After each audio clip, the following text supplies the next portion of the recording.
Alrighty, everybody. Today we're going to walk through how to apply pressure to stop bleeding, and then how to wrap the wound. Alright, so of course I would put on my gloves.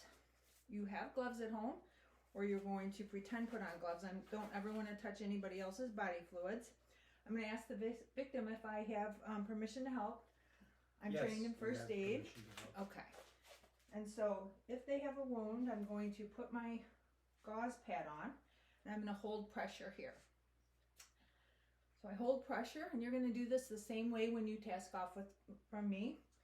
I just continue to hold pressure. I think I need to get another gauze pad. Would you mind holding here, taking your hand and compressing? So right on top of the wound. Good. Then I would get my other gauze pad. You all have two, so you'll use two.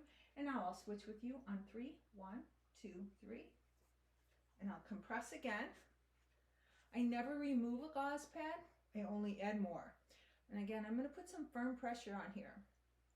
The victim is seated, and then once I decide that the bleeding has stopped, I'm going to just leave my gauze pads on here so it has not leaked through, and I'm going to ask the victim, how is your sensation in your hands?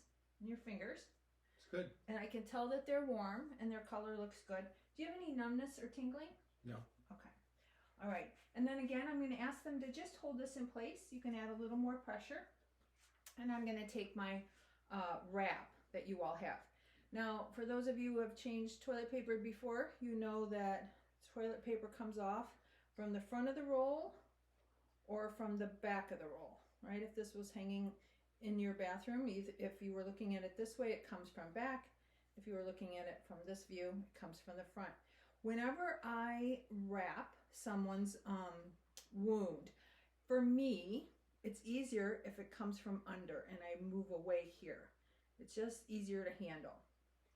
So now I'm going to create a 45-degree angle with my gauze.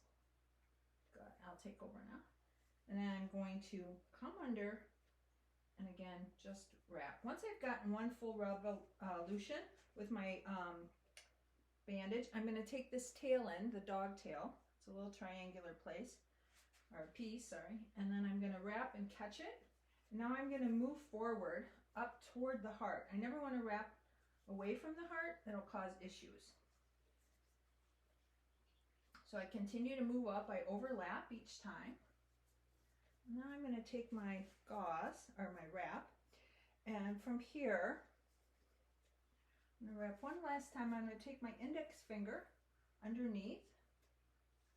I'll just show you that from here. So if I have the gauze extended, I can reach under with my index finger, grab it, and then I just make a little tie up at the top. Here I can put in a little bow or a little knot or just one loop in order to just create some stability here. And then again, I'd ask, do you have any numbness or tingling in your fingers? No. And the color is good and they're nice and warm.